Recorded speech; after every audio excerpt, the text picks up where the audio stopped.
Good morning. Today, 13th December 2024, Friday. Wisdom of word of God morning ડિવોશનમાં આપ સર્વનો આવકાર કરવામાં આવે છે અને પ્રેમી સલામ પાઠવવામાં આવે છે. આજે સવારે આપણે નીતિવચનોના પુસ્તકમાં એનો 11મો અધ્યાય અને એની 24મી અને 25મી કલમ પર પ્રભુનું વચન આપણે જોવા માગીએ છીએ. અને પ્રભુનું વચન પ્રોવર્બ્સ ચેપ્ટર 11 વર્સ 24 to 25. પ્રભુનું વચન આપણને આ પ્રમાણે કહે છે, એવા માણસો છે કે જેઓ વેરી નાખે છે તેમ છતાં વૃદ્ધિ કરે છે, વળી એવા પણ છે કે જેઓ ઘટે તે કરતાં વધારે સંગ્રહી રાખે છે તો પણ તેઓ કેવળ કંગાલ અવસ્થામાં આવે છે. ઉદાર જીભ પુષ્ટ થશે અને પાણી પાનાર પોતે પણ પીશે. આ પ્રભુનું વચન છે. અને આજે સવારે આપણે ખાસ પ્રભુના જે સુલેમાનના નીતિવચનો જોઈ રહ્યા છે, એમાં વ્યવહારિક જીવનમાં બહુ અગત્યની બાબતો જે શિક્ષણ આપણને આપે છે એ આત્મિક રીતે અને વ્યવહારુ રીતે આપણને પ્રભુની નજદીક લઈ જાય છે. પ્રભુના જે નમ્ર બાળકો, પ્રભુની ઈચ્છા અને યોજનામાં જીવનારા બાળકો જેવું જીવન જીવવા માટે તૈયાર કરે છે. અને અહીંયા જે પ્રભુનું વચન આપણને કહે છે ચેપ્ટર 11 અને વર્સ 24માં, એવા માણસો છે કે જેઓ વેરી નાખે છે તેમ છતાં વૃદ્ધિ કરે છે. અહીંયા પ્રભુ શું કહેવા માગે છે? આજે આખું જે 2 કલમોનો એક ટૂંકો શહર છે અને એ ધ પ્રેઝ ઓફ લિબરાલિટી, ઉદારીકરણ. કારણ કે ઘણા બધા પોતાના જીવનમાં આ પ્રમાણે જીવન જીવતા જોવા મળે છે કે કેટલાક લોકો હંમેશા બીજાઓને માટે એ ઉદાર જોવા મળે છે. પોતે એ જીવનમાં પોતાના કરતાં વધારે બીજાના જીવનને લક્ષ્યમાં રાખીને કેટલાક લોકો ચાલે છે. અને બાઇબલ એવું કહે છે કે એવા માણસો કે જેઓ વેરી નાખે છે, જે બીજાઓને માટે ખર્ચાય છે, તેમ છતાં તેઓ વૃદ્ધિ પામે છે. અને એટલે હંમેશા બીજાને માટે જેઓ આગળ આવે છે મદદ કરવાને માટે, તેઓ એ હંમેશા પોતે તો વૃદ્ધિ પામે છે પણ બીજાના જીવનમાં એ સારી બાબતો અથવા તો બીજાના જીવનને જ્યાં મુશ્કેલીમાં હોય, સંકટમાં હોય, મદદની જરૂર હોય એવી જગ્યાએ તેઓ એમની સાથે ઊભા રહે છે. અને અહીંયા આપણે જોઈએ છે પ્રોવર્બ્સ ચેપ્ટર 11 અને એની 24 કલમમાં આ પ્રમાણે લખ્યું છે, the desire of righteous and only in good. અને એટલે જે ન્યાયપણાની જે ઈચ્છા છે એ હંમેશા સારી તરફ લઈ જાય છે. અને એ અહીંયા કહે છે, one give freely at grow all the richers. એ હંમેશા જો બીજાઓને માટે પોતાનું હૃદય ખુલ્લું રાખે છે તો કહે છે કે એ પોતે એ ધનવાન તરફ આગળ વધે છે. અનધર, અને બીજી જે બાબત અહીંયા આગળ જોવા મળે છે, વળી એવા પણ છે કે જેઓ ઘટે તે કરતાં વધારે સંગ્રહી રાખે છે તો પણ તેઓ કેવળ કંગાલ અવસ્થામાં આવે છે. એનો મતલબ શું કે એને ખબર છે કે આ લોકોને જરૂર છે મદદની, પણ તેમ છતાં એ પોતે તો ઉપયોગ કરતા નથી, બીજાઓને આપતા નથી, પણ પોતે સંગ્રહ કરી રાખે છે.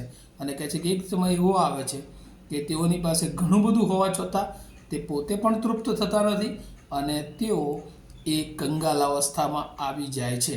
અને આવું આત્મિક જીવનમાં પણ હોય છે. પ્રભુને ઘણા બધા લોકો પર અપેક્ષાઓ છે, આશાઓ છે કે આ મારો દીકરો કે આ મારી દીકરી એ પ્રભુના કાર્યને માટે વપરાય.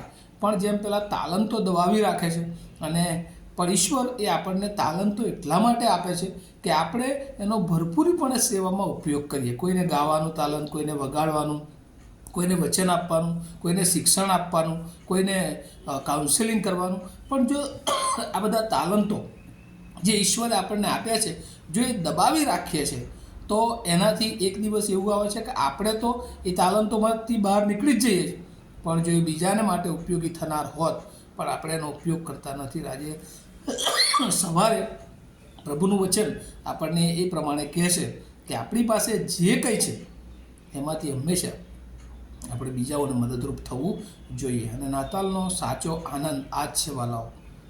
આપણી નાતાલ એ આપણી નાતાલ કરતાં વધારે જો બીજાની નાતાલ તરફ લક્ષ્ય રાખીએ છીએ તો આપણી નાતાલ એ પ્રભુ આશીર્વાદિત કરે છે. અને એવા સ્વાર્થ સાથે પણ નહીં કે ભાઈ બીજાનું કરું એટલે મારું થઈ જાય, ના. પણ ઈશ્વર કહે છે કે બીજાની તરફ જો હૃદયથી તમે એ મદદની ભાવના, એ પ્રેમની ભાવના, એ આત્મિક જીવનની વૃદ્ધિની ભાવના, તો પ્રભુ આપણા જીવનને પણ વધારે આશીર્વાદિત કરે છે. અને એ જ રીતે 25મી કલમ, ઉદાર જીભ પુષ્ટ થશે. અહીંયા લખવામાં આવ્યું છે 25મી, whoever brings blessing will be enriched એટલે હંમેશા આપણે ઉદાર જીભ પણ રાખીએ. કેમ? કારણ કે ઘણી બધી વાર આપણા મુખેથી આપણે બીજાઓની ટીકા ટિપ્પણી જ કરીએ છીએ, પણ એના જીવનમાં રહેલી સારી બાબતોને જ્યારે આપણે આગળ લઈએ છીએ, એના માટે હંમેશા આશીર્વાદરૂપ એને ઉત્તેજન આપનારી વાતો કહીએ છીએ, ત્યારે અહીંયા લખ્યું છે ઉદાર જીભ પુષ્ટ થશે. અને એ આપણા બોલેલા શબ્દો એ એના જીવનને એ અસરકારક બની શકે છે. પણ આજે આપણે જોઈએ છીએ કે ઘણી બધી વાર લોકો હંમેશા બીજાની બુરાઈ જ બોલતા હોય છે, નિંદા કરતા હોય છે, અને એ રીતે આપણે ઉત્તેજન તો કોઈને આપતા નથી, પણ કોઈકને એ બહાર કાઢવાને માટે પ્રયત્ન કરતા હોય છે. અને આ તો શૈતાનનું કામ છે. જો ન્યાયી છીએ, જો જ્ઞાની છીએ, પ્રભુની ઓળખ ધરાવીએ છીએ, હંમેશા બીજાને માટે એ આપણા જીવનમાં, આપણી જીભમાં એ સારા શબ્દો હોય. અને અહીંયા બહુ સરસ ઉદાહરણ આપ્યું છે કે પાણી પાનાર પોતે પણ પીશે. અને એટલે હંમેશા જે બીજાને પાણી આપે છે એ પોતે કદી તરસ્યો રહેશે નહીં. અને પ્રભુનું આ વચન છે.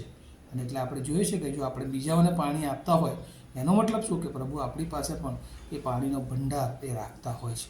અને આ જીવન પ્રભુ ચાહે છે કે આપણે બીજાઓને માટે આપણું જીવન વાપરીએ.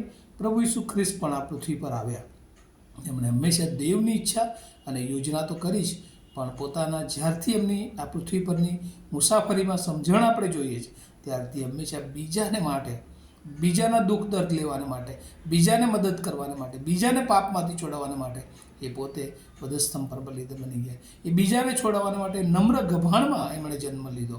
વાલાઓ, આ મહિનો એ આપણને જુદી જુદી રીતે શિક્ષણ આપે છે. શું આપણે આપણું જીવન આપણા પોતાના માટે જ નહીં, આપણા કુટુંબ માટે નહીં, પણ એથી વિશેષ ઈશ્વરે ઘણા બધા લોકોને માટે આપણું જીવન આ પૃથ્વી પર મૂક્યું છે કે આપણા જીવન દ્વારા સાક્ષીરૂપ નમૂનો હોય.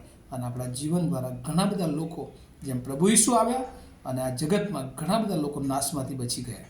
અને આજે પ્રભુ આપણી પાસે પણ એના દૂતો તરીકે, એના એજન્ટો તરીકે આપણી પાસે અપેક્ષા રાખે છે કે આપણા જીવન દ્વારા, આપણી વાણી દ્વારા, આપણી પાસે જે કંઈ છે તેના દ્વારા ઘણા બધા લોકો નાશમાંથી બચી જાય. અને એ દેવની યોજના એક એક જે વાલાઓ પ્રભુ પર વિશ્વાસ કરે છે એના માટે છે. શું આપણે એ દેવની બાબતને સમજ્યા છે? એ દેવની યોજનાને સમજ્યા છે કે આપણે આપણું જ કરીને કંટ્રોલમાં રાખ્યું છે? વાલાઓ, આપણે ઉદાર બનીએ. કારણ કે યશાયા પ્રબોધકમાં પણ એ પ્રમાણે લખવામાં આવ્યું છે કે તમે બધું કરો, નિયમો પાળો, દાન દશાંશો આપો, નિયમિત પ્રભુ મંદિરમાં જાઓ, પણ જો તમારામાં ઉદારતા નથી, તો એ નેક અને ન્યાયી નથી, તો એ બધું જ એ નિરર્થક નીવડે છે. અને હગાઈ પ્રબોધકમાં પણ એ પ્રમાણે લખ્યું છે કે ઘણી બધી વાર જે લોકો ન્યાય નેકી કરતા નથી અને એ પોતાની કમાણી કાળી કોથળીમાં ઘણું બધું કમાય છે, પણ એ ઘર સુધી લઈ જતા નથી. કેમ? કારણ કે લોકોના માટે આપણો પ્રેમ નથી. અને પ્રભુ આ જગતમાં આવ્યા અને 3 અને 16 આપણે બધા જ જાણીએ છીએ. દેવે જગત પર એટલો બધો પ્રેમ કર્યો, એટલી બધી પ્રીતિ કરી, પોતાનો એકાકી જ જનિત દીકરો આપ્યો, એ કે જે કોઈ તેના પર વિશ્વાસ કરે તેનો નાશ ન થાય, પણ તે અનંત જીવન પ્રાપ્ત કરે. વાલાઓ, આપણને ઈશ્વરે અનંત જીવન તરફ આગળ વધાર્યા છે, ત્યારે એ માર્ગમાં પ્રભુ ચાહે છે કે ઘણા બધા લોકોને આ નાતાલના દિવસોમાં આપણે લાવીએ. આવો આપણે પ્રાર્થના કરીએ. અમારા જીવંત અને દયાળુ ઈશ્વરનો આભાર માનીએ છીએ આજની તમારી કૃપાને માટે.